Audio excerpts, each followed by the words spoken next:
तो यार वो सुपरमैन को कॉमिक बुक हिस्ट्री के शुरुआती सुपर हीरोज में से एक कहते हैं, क्योंकि आज भी जब भी हम सुपर हीरो का नाम लेते हैं तो सबसे पहले सुपरमैन, बैटमैन, उसके बाद स्पाइडरमैन का नाम आता है, क्योंकि भाई ये तीनों बहुत ही ज़्यादा फेमस है, हद से ज़्यादा फेमस है। और टॉप 3 में ये दोनों तीनों का नाम होता ही है हमेशा। और इनमें भी सुपरमैन को God father of all super heroes कहते हैं। मतलब कि एक आइडियल सुपर हीरो कैसा होना चाहिए वो सुपरमैन दर्शाता है। और इसकी रॉक गैलरी भी बहुत ही ज़्यादा तगड़ी है। मतलब कि यार इसकी रॉक गैलरी इतनी ज़्यादा तगड़ी है कि इसके विलन्स जो है वो जस्टिस लीग के विलन्स भी माने जाते हैं। तो आज की इस वीडियो में हम ऐसे ही टॉप 10 सुपरमैन के विलन्स के बारे में बात करने वाले हैं, जो आगे हमको फ्यूचर डीसीयू में देखने को मिलेंगे। और उसके बाद इसकी मतलब कि विलन्स की हम लोग रैंकिंग भी करने वाले हैं टॉप 10 की।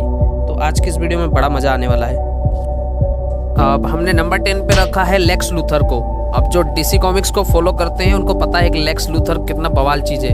मतलब कि है तो एक नॉर्मल ह्यूमन ही, पर इसके पास जो टेक्नोलॉजी, उसके बाद जो इसका माइंड है ना, टाइप बहुत ही ज़्यादा तेज है। मतलब कि डीसी कॉमिक्स का सबसे इंटेलिजेंट बीइंग्स में से एक है। मतलब कि 2 3 4 5 ऐसे नंबर पे इसकी रैंकिंग की जा सकती है। उसके बाद इसकी आइडियोलॉजी ऐसी है कि अर्थ पे जो है ना नॉर्मल ह्यूमन ही रहनी चाहिए। इंसान के बीच में इंसान को ही रहना चाहिए, ना कि भगवान कोई ज़्यादा पावरफुल लोगों को रहना चाहिए। ऐसे इसकी आइडियोलॉजी है।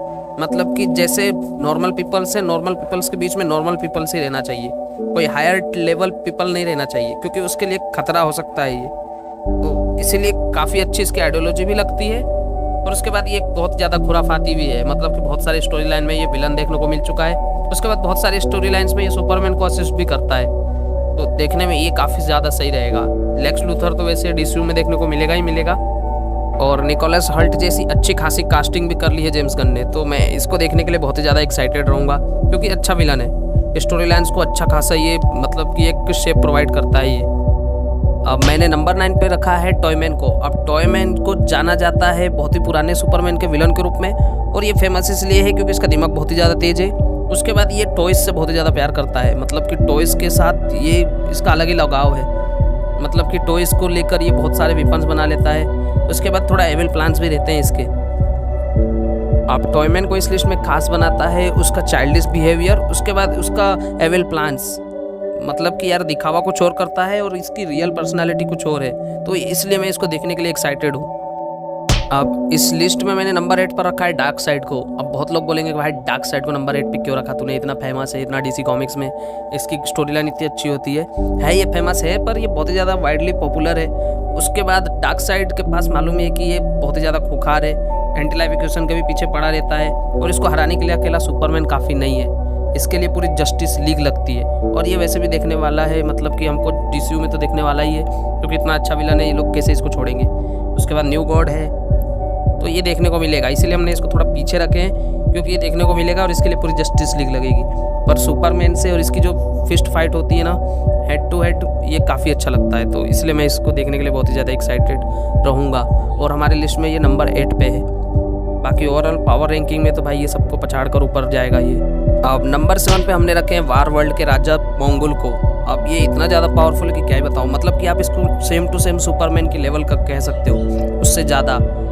ये इतना ज़्यादा पावरफुल है कि इसने वॉर वर्ल्ड को रूल किया है। और वॉर वर्ल्ड इतना खतरनाक प्लेनेट है जिसको बनाने वाले खुद उसको रूल नहीं कर पाए। वो जीता जागता एक विपन है, पूरा प्लेनेट ही एक विपन है। इसके पास फिजिकल स्ट्रेंथ काफ़ी अच्छी है, ड्यूरेबिलिटी काफ़ी अच्छी है, फ्लाइट कर सकता है, पूरा एकदम सुपरमैन जितना पावरफुल है, और बहुत ही ज़्यादा अवेलेबल है। आपने जस्टिस लीग वॉर वर्ल्ड में देखे होंगे इसके कारनामे थोड़े। और डीसी कॉमिक्स में वॉर वर्ल्ड की स्टोरी लाइन कितनी ज़्यादा आइकॉनिक है ये बताने की ज़रूरत नहीं है। मतलब कि एक अभी जो रिलीज हुआ था उसके में तो हॉकमैन का भी कनेक्शन इन लोगों ने दिखाया था वॉर वर्ल्ड से। तो मैं इस विलन को देखने के लिए बहुत ही ज़्यादा एक्साइटेड रहूँगा, क्योंकि भाई ये गैलेक्टिक कंकरर है।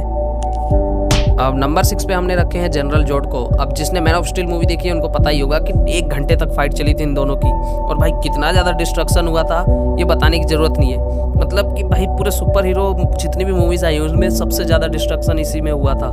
मतलब कि भाई बैटमैन को इसके खिलाफ कर दिया था इस डिस्ट्रक्शन ने, क्योंकि भाई बहुत ही ज़्यादा लंबी चली थी, और पता चल गया था कि भाई जनरल जोड क्या चीज़ है, एक क्रिप्टोनियन सोल्जर क्या चीज़ है। अब बताने की ज़रूरत नहीं है कि ये सुपरमैन से ज़्यादा स्किल्ड है, पर सुपरमैन थोड़ा ज़्यादा टाइम तक अर्थ पे रहा था, इसलिए उसके पास थोड़ी ज़्यादा सोलर रेडिएशन थी।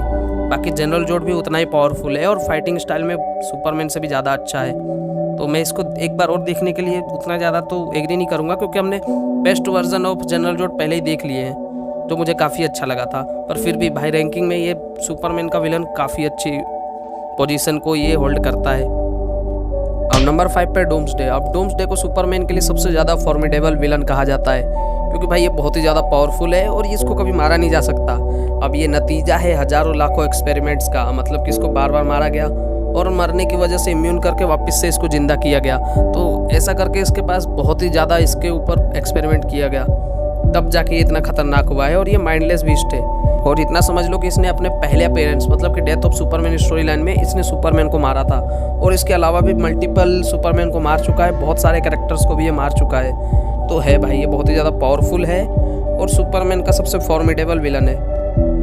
अब अपनी इस लिस्ट में नंबर 4 पे है मेटालो।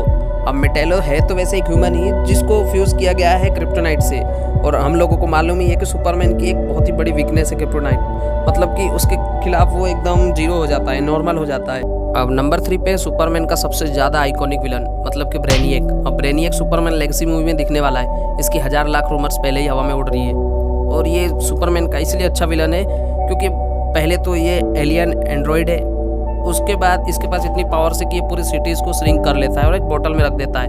और ब्रेन का भाई बहुत ही ज़्यादा तगड़ा है ये, मतलब कि यार ये नॉलेज का भूखा है। कुल मिला के ब्रेनियक को सुपरमैन का सबसे ज़्यादा आइकॉनिक विलन कहते हैं कॉमिक बुक रीडर्स। तो मैं इसको देखने के लिए बहुत ही ज़्यादा एक्साइटेड रहूँगा अपकमिंग सुपरमैन लेगेसी मूवी के लिए, और आप लोग भी बताइएगा कि आप लोग इसको देखने के लिए एक्साइटेड हो कि नहीं। अब नंबर 2 पे है पैरासाइट। अब पैरासाइट भी इस लिस्ट में सुपरमैन का एक बहुत ही ज़्यादा फॉर्मिडेबल विलन है, क्योंकि इसकी यूनिक एबिलिटीज़ की वजह से। सबसे पहली बात कि टच करते से किसी की भी पावर्स को, उसके नॉलेज को, उसकी जितनी भी एनर्जी ये सब एब्जॉर्ब कर लेता है। अब समझ लो कि सुपरमैन के पास एनर्जी ही नहीं रहेगी, पावर्स ही नहीं रहेगी, तो क्या कर लेगा इसके सामने। तो इसीलिए ये विलन अपने आप में बहुत ही ज़्यादा खास है और बहुत ही ज़्यादा पावरफुल है, क्योंकि ये खुद का नहीं सामने वाले की पावर्स का यूज करेगा। तो इसीलिए पैरासाइट को देखने के लिए भी मैं बहुत ही ज़्यादा एक्साइटेड रहूँगा अगर ये देखने को मिला फ्यूचर में तो। और एनिमेटेड में तो आप देख ही चुके हैं कि भाई पूरी जस्टिस लीग कुछ नहीं कर पा रही थी इसके सामने। अब इस लिस्ट में नंबर 1 पर है मेरा फेवरेट बिजारो। अब बिजारो जो है इम्परफेक्ट क्लोन है सुपरमैन का, जो बिजारो वर्ल्ड से आता है, और इसका भी मोटिव करने का कुछ अच्छा ही रहता है, मतलब कि फ़नी कैरेक्टर है, ड्रामा करता है। पर इसकी मेन जो पावर्स है वो है अनप्रेडिक्टेबिलिटी, मतलब कि कब क्या करेगा किसी को पता नहीं रहता। सुपरमैन से कई बार उलझ चुका है ये, सुपरमैन को हरा भी चुका है, सुपरमैन को कई बार एकदम टो लड़ चुका है। मेन रीज़न जो है वो बिजारो को नंबर 1 पर रखना इसलिए है क्योंकि भाई एक तो ये अपने जो मॉरल्स को थोड़ा ट्विस्टेड वे में करता है। उसके बाद मैं पूरे बिजारो वर्ल्ड को देखना चाहूँगा, मतलब कि सारे सुपर हीरोज़ के बिजारो वर्जन है और एक से एक है, मतलब कि फ़नी है, और इनका जो काम धाम का तरीका रहता है, पूरा वर्ल्ड थोड़ा अच्छा लगता है मेरे को रीडिंग में भी। उसके बाद लाइव एक्शन में देखने में तो मज़ा आएगा ही आएगा। तो यही थी आज की अपनी टॉप 10 वीडियो। मेरे को मालूम है नंबर 1 पर बिजारो को देख के बहुत लोग भड़केंगे या फिर उनको अच्छा नहीं लगेगा, पर है भाई जो है वो है। नंबर 1 पर मैं बिजारो को रखता हूँ अपनी इस लिस्ट में, क्योंकि सुपरमैन को वो हरा चुका है, उसके बाद थोड़ा अलग है वो। अच्छा, तो आप लोगों का पर्सनल फेवरेट सुपरमैन विलन कौन सा था इस लिस्ट में, कमेंट जरूर करिए। मेरा तो बिजारो है, उसके बाद पैरासाइट है।